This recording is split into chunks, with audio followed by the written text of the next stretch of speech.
Okay, so my name is McDonald. I work for Belfast Healthy Cities, and my presentation is on child-friendly spaces. I'm going to talk about two projects really that we're involved in terms of child-friendly spaces, but I'll tell you a little bit about the Belfast Healthy Cities just to start off. We're part of the World Health Organization European Healthy Cities Network. There are over 100 cities in the network, and you can just see the geographical spread there on the diagram. We work in 5 yearly phases. Our current phase is 09 to 013, so we're going to be soon moving into the new phase 6 in 2014. You can see there, this is our sort of action plan that we're working to in this 5 yearly phase. Equity from the start is our overarching theme, and then you can see our 3 sort of core areas of work: healthy urban environments, and design, healthy living, caring and supportive environments, and child-friendly cities fits under the HUE and design theme there. Okay, so looking at child-friendly spaces, really, I suppose we need to consider what is it. We know that children are active agents, and when we talk about a child-friendly space, we mean that their voices and opinions are taken into consideration and that they influence decision-making. So it's really listening to them, taking their views on board and trying to implement what they say into spaces that are suitable for them. Okay, so children in the built environment. We know that children are not always considered in the planning process for the built environment.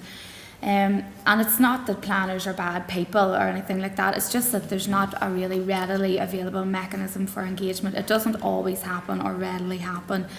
And as a result, children sometimes play in less than ideal conditions. These are just some of the conditions that children might play in. You know, some children have access to better conditions than others, depending on what's available in their area. Okay, and looking at the benefits of a child-friendly environment. We know that it encourages physical activity, which may help to address obesity, and obesity is a concern amongst our children and young people, more so now. It supports mental health and social development. It gives a degree of independence.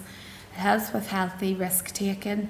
It can act as a natural meeting place and can help against antisocial behaviour because it can act as a natural surveillance sort of mechanism in areas, and it can help towns and cities economically.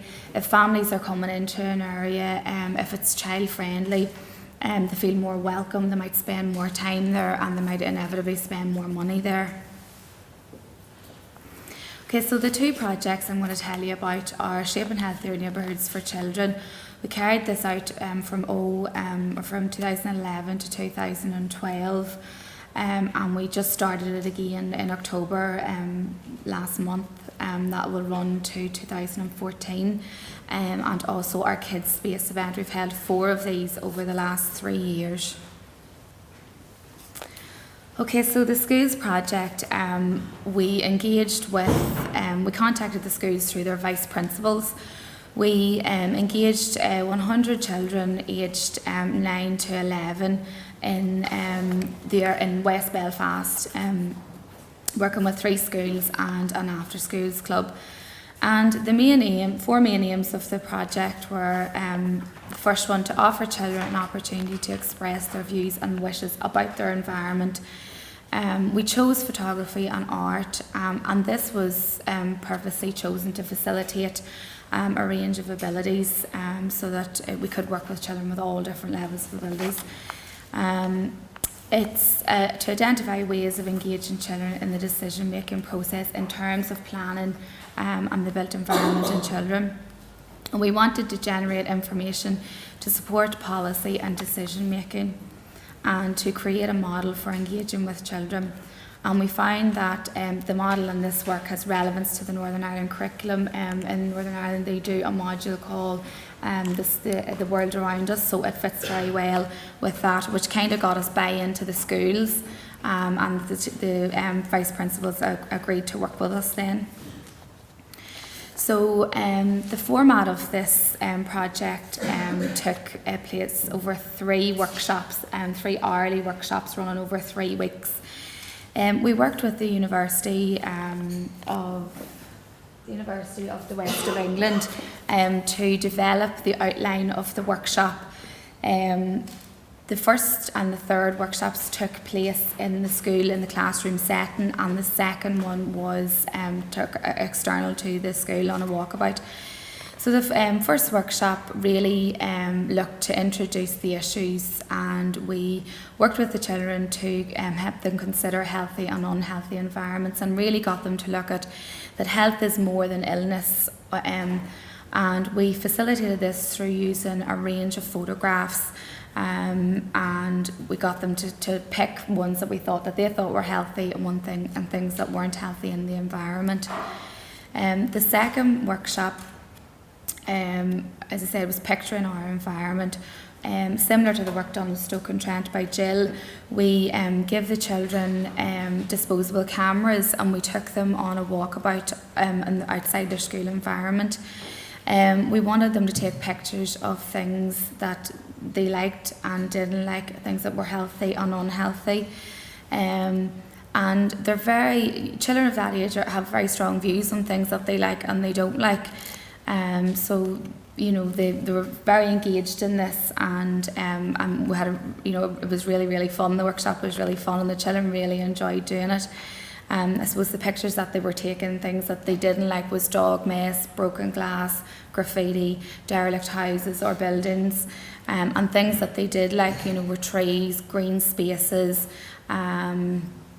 even things like bumps in the road for calming traffic. So the very, very vocal and very, very, very strong views on what they like and they don't like. In the workshop 3, then we took them back, we developed the photographs, and we took them back to the children. We asked them to make presentations of what, from using their pictures, what they liked and what they didn't like, and what they would want to change, and perhaps how they could go about changing that. So these are just some of the pictures from the workshops. It shows you some of the work that was carried out in the classroom setting. Shows you some of their presentations. Some schools did presentations using PowerPoint, and some did like posters. And then shows just a small group there, one of the groups on their walkabout. Okay, so the findings from this then, that there was a strong preference across all of the school groups for green space, clean public spaces and calmer traffic. We found that the children the things that they were asking about for and asking to change were actually very realistic and very achievable. They weren't asking for things that needed substantial redesign or things that needed a lot of finance. And we didn't put financial constraints on them. This was something that just came about spontaneous, that they thought of, themselves, the ideas they thought of. So things they were asking about were very reasonable, really. We find that what they liked and what they were asking resonates with the academic literature. From this, then, we developed a children's charter which summarised the views of the children and really put it into policy-relevant language. Then what we did was we wanted to promote the children's charter. All of the work of this project is in this report, which is on our website, and I'll give you the website address at the end of my presentation.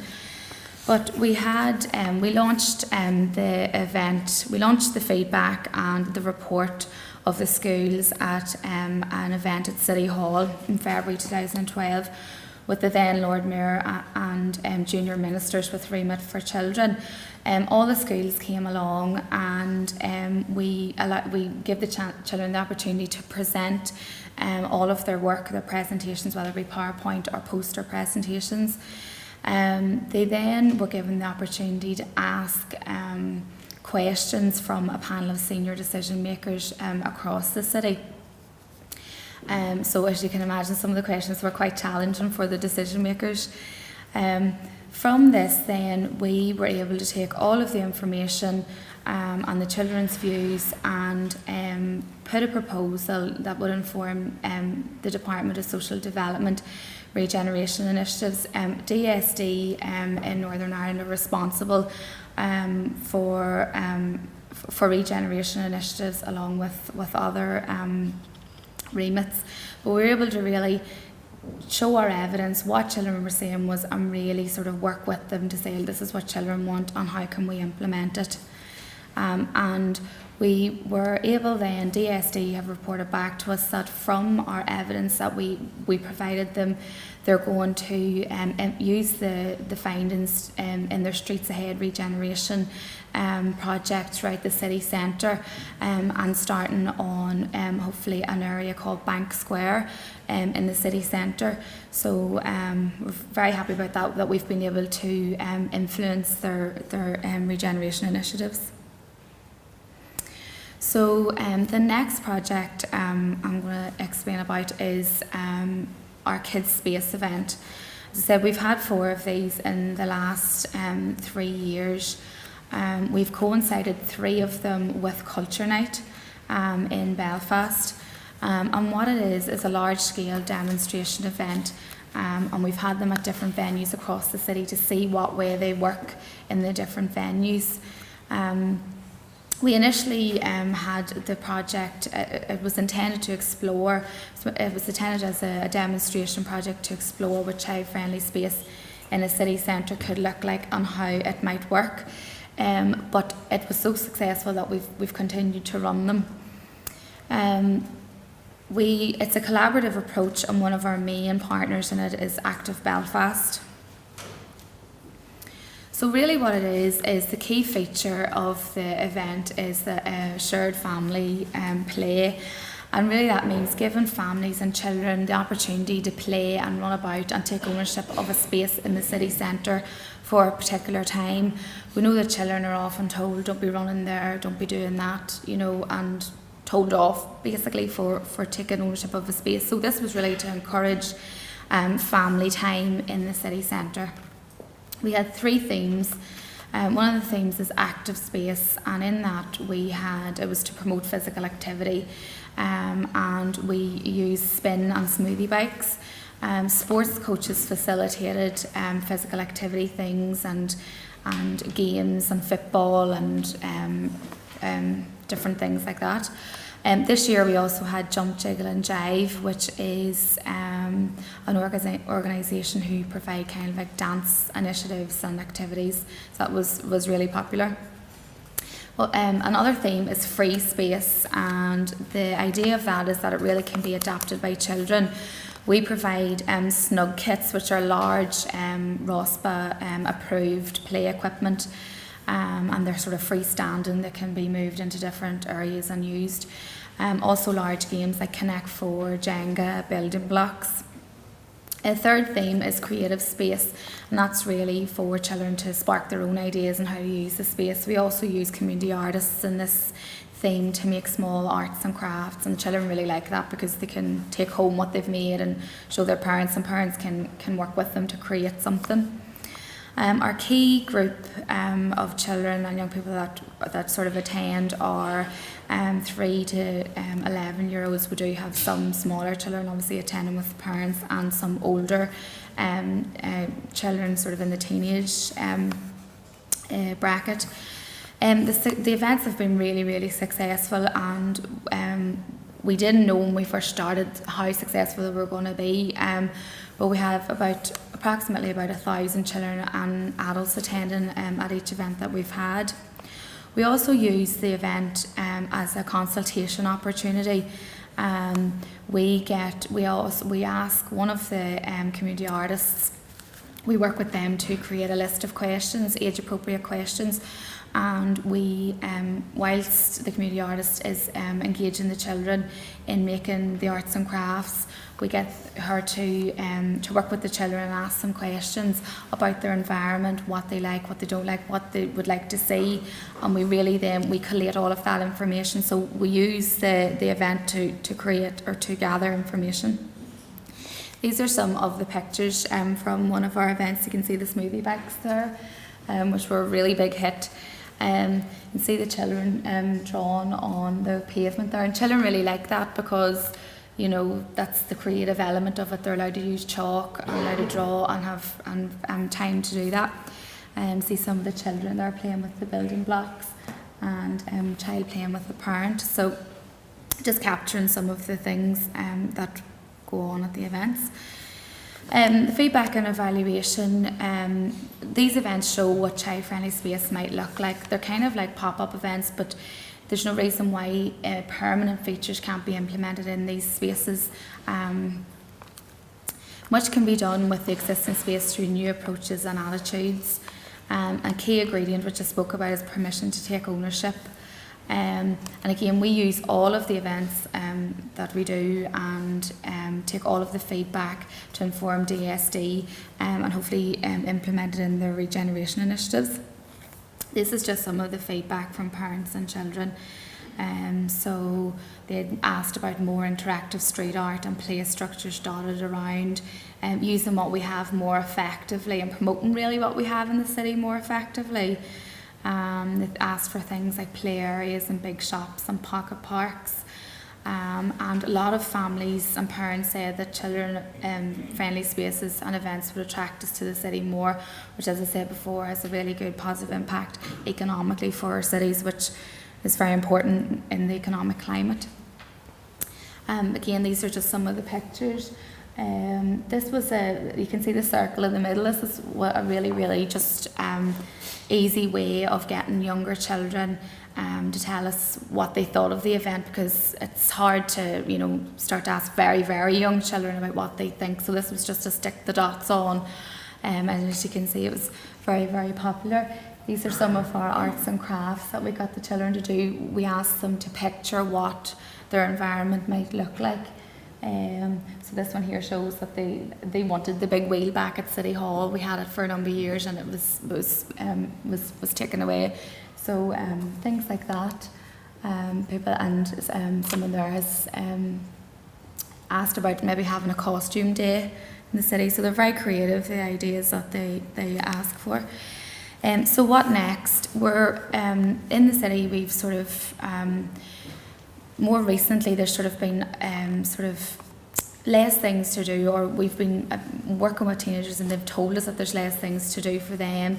They gather in spots like the City Hall or in Victoria Space, and that causes problems with shopkeepers and the public, and they feel intimidated. So we're going to try and work and develop a kids space event, but particularly for teenagers. And that way we can engage with them as well as providing an event, but engaging with them and then take that information back. We are engaging with children in the New Lodge area of Belfast, which is North Belfast, very deprived area, to redevelop an unused space. They're building new social housing up there, and there is an unused space at the community centre. We're going to engage with children to really take ownership of that space and try and implement things that they would like and would like in the area, and really to try and combat then antisocial behaviour. We're continuing to work with DSD to inform their regeneration initiatives across the city. And I suppose the big thing that we're trying to work on in bringing all of the evidence that we have and our experience that we have, we've been looking at different child-friendly cities strategies in different areas. We're looking at some sort of more locally to us, but also in South Australia and Canada. And we've already started the process of gathering the information. So we're going to really look towards developing, taking it to a more strategic approach and developing a child-friendly cities strategy for Belfast. That's really sort of brings me to the end of my presentation. On our website, the publications are available. The Kids Space one, which outlines in more detail all about the work that we've done and about child-friendly environments. And also, like I said before, the Shaping Healthier Neighbourhoods for children. Information is all on there as well, and if you want to come and talk to me at the end about anything, you're more than welcome. Thank you.